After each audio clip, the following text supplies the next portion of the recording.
ये विराट पृथ्वी अपने आप में एक असीम शक्तियों का और रहस्यों का भंडार है। वास्तव में हमारी ये विशाल पृथ्वी गोल नहीं बल्कि एक चक्ति की तरह स्थिर है और उस पर यह सारा ब्रह्मांड उस शुभ्र विवर के शक्ति द्वारा एक जालीय पिंजरे की तरह निरंतर चक्रीय दिशा में घूमता रहता है। आकाश में हमें जो ध्रुवीय तारा दिखाई देता है और जो सदैव स्थिर है, सारा ब्रह्मांड उसके चारों ओर चक्रीय दिशा में घूमता हुआ नजर आता है। ये ध्रुवीय तारा परमधाम की स्वर्णिम ईथर ऊर्जा से भरा हुआ है और शुभ्र विवर से जुड़ा हुआ है, जिसका ब्रह्मांड के हर तारों के साथ सूक्ष्म संबंध है। इसलिए इसके ईथर ऊर्जा से तथा शुभ्र विवर की चक्रीय गति से सारा तारामंडल निरंतर पृथ्वी पर घूमता रहता है।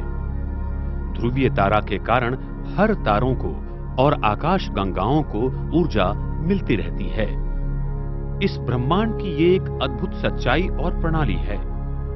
ये पृथ्वी घूमती नहीं है और अगर ये घूमती रहती तो इस पर बसा ये सारा वातावरण नष्ट हो जाता और यहाँ जीव सृष्टि का निवास संभव नहीं था। इस स्थिर धरती पर सारा तारामंडल, सूर्य, चंद्रमा आदि चक्रीय गति से निरंतर घूमने के कारण उत्पन्न होने वाले विद्युत चुंबकीय क्षेत्र से पृथ्वी का ऊपरी पर्यावरण निरंतर चार्ज होता रहता है।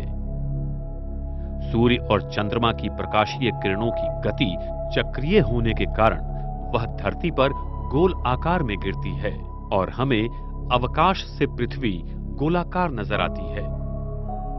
सूर्य और चंद्रमा की प्रकाश की किरणें कृष्ण विवर में से गुजरकर पृथ्वी पर पड़ती हैं।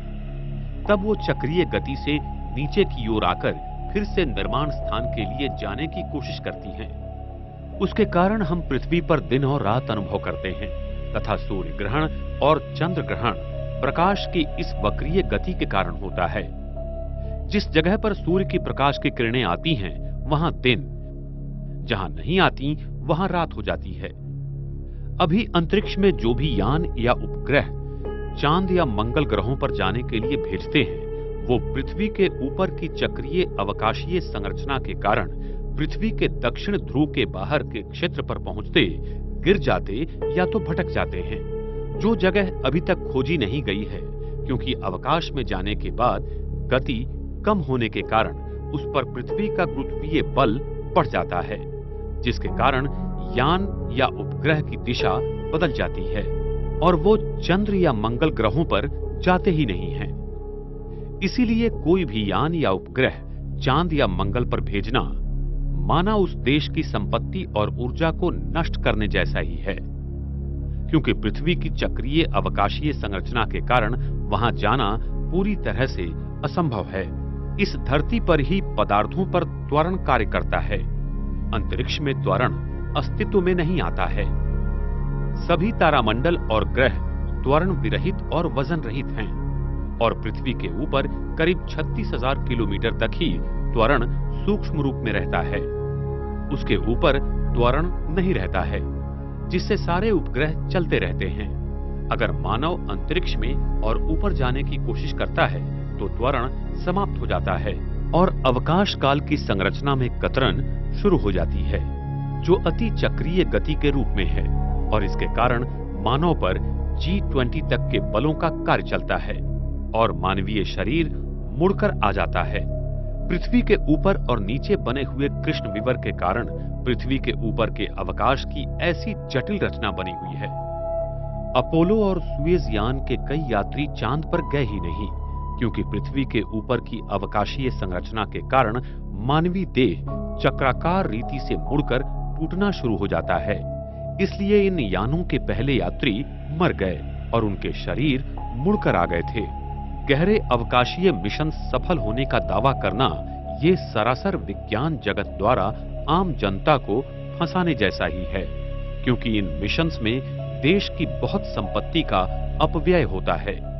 आज सारा विज्ञान यूक्लिडियन भूमिति के आधार पर जगत का अध्ययन करता है और इस धरती पर हमें इसी भूमितीय आधार पर क्षितिज का दृश्य दिखाई देता है, क्योंकि मानव का नेत्र तथा कैमरों के लेंस भी इस भूमितीय रचना द्वारा बने हुए हैं।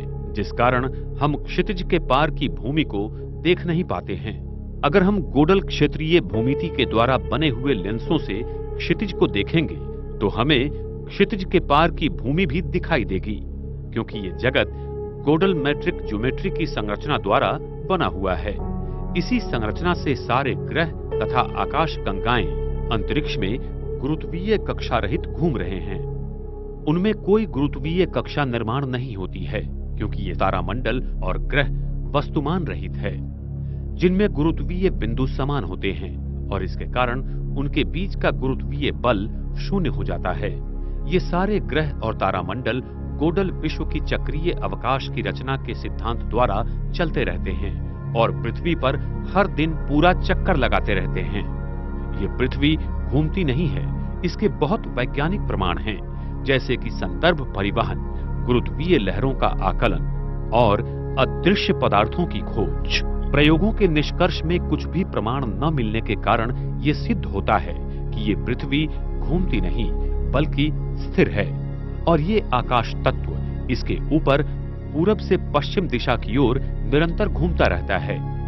जब हम अवकाश से पृथ्वी की तरफ देखते हैं तब प्रकाश की किरणों की चक्रीय गति और पृथ्वी के ऊपर के अवकाश की चक्रीय भौगोलिक रचना के कारण हमें अपने चक्षु तथा कैमरे की लेंसों द्वारा वो गोल नजर आती है।